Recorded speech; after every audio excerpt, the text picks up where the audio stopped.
And when we said, well, what did you do? How did you respond? She said, I just covered up and took it because I was told we're not allowed to defend ourselves. We're not allowed to have any contact with the resident.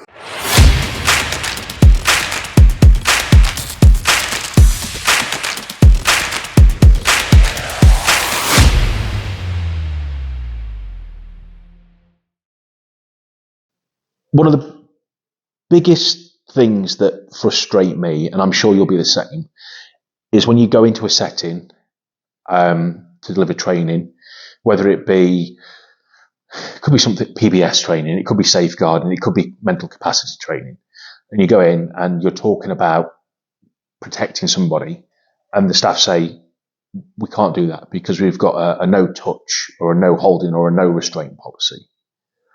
And it really drives me mad because we know why. But why do you think that organisations have these no touch, no hold, no restraint policies? I think lack of knowledge, fear as well, fear of their staff being involved in a situation or potentially a risk of a safeguarding if it goes wrong. But really it's lack of knowledge, and it's because really we kind of owe those organisations a duty, don't we, to actually explain to them and to protect them by saying that if you keep promoting this policy or even if it's specifically around like one service user and you're not allowed to touch that one service user because it's in their care plan, we have a duty, haven't we, really, to tell that organisation you might not want to promote that to the staff because you're actually kind of breaching health and safety at work, the human rights of the service user, the human rights of the staff member, and that list goes on, doesn't it? Yeah, it's. I get why organisations do it. I think they think it's the right thing to do, simply because they might not want harm to come to that service user, or like you say, they don't want to be dealing with the local authority or safeguarding or a regulating body coming in and saying, "Why did you do that?" Because it's increased stress levels for them, it's more work for them, and they perceive that the consequences could be greater if physical intervention is used.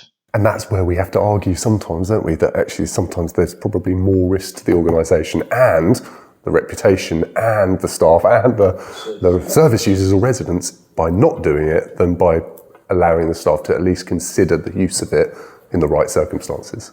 I completely agree. I went into a service provider last year, and they were initially asked for positive handling training. That was the words that they used. So physical intervention, restraint, holding.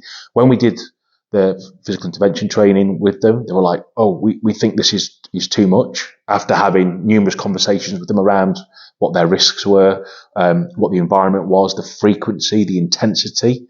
So we said our recommendation is this, but if you want to lower it down, you can. And then they said, okay, yeah, we just want breakaway and disengagement training. So deliver them breakaway disengagement training, and they were still worried that it was too high level, too intense. And when I asked why, their answer was because it's going to generate more paperwork for our managers, because we'll have safeguarding coming round, we'll have the regulating body coming in to investigate. Our regulating body won't like that we've had physical intervention training. And I was like, they won't like it? I said, yeah, they'll think it's a bad thing. And it's like, it doesn't matter whether they like it or not, they just have to understand that it's a tool that you're using for managing risk. And they were like, no, everything that you've delivered to us, we're not going to do because of the increased workload it's going to provide. And off the back of that, I thought I had a duty of care, not only to the staff, but also to the residents that were there. And I actually made a safeguarding report myself, because I thought, do you know what? The risk is too great. If they're more concerned about the amount of paperwork that's generated rather than the safety of staff and residents, then these people shouldn't be operating. 100%. And that's there's a case we've dealt with recently where a staff member's they didn't even want her to defend herself. So she was assaulted with a curtain rail, struck over the head, struck across the arms when she defended herself, broke her arm, cut her here.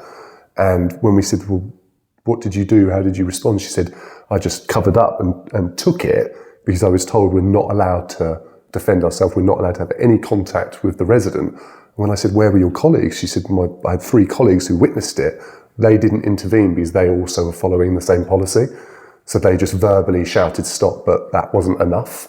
And now she's suing that organisation. The cost of that would definitely outweigh the cost of training, reporting accurately. And that is the thing that we have to remind organisations of, is actually the cost of a case like that is a lot worse. Yeah. And even when, some people might come to us and say we seem expensive, the cost versus the value that it adds to the service is negligible, really, isn't it? It sounds like we're bigging ourselves up here, but actually the cost of a course, say it's, for example, £1,000 versus £100,000, £500,000, or even a multi-million-pound lawsuit. Surely that's a defensible decision. Hugely. And that's if a staff member's being hurt. You imagine what families would think if they knew that their loved one was in a care facility where the staff were told they're not allowed to protect their loved one from other, potentially more challenging individuals. Most families would be quite shocked at that. It is a concern, isn't it, as well? And the organisations also have to think about, not just the cost of a lawsuit if a staff member's injured, but a cost of a lawsuit if a resident's injured. Also, organisational, reputational damage. So actually, how many other families are going to start to pull their loved ones out of that care home and relocate them? So there's so much there to consider. And that's why I'd always encourage anybody who was in a setting where that policy was to reach out, ask the question, put us in touch with their senior leadership team or the management team or even the nominated individual, so that we could have them conversations and say, look, we're here to help. Absolutely.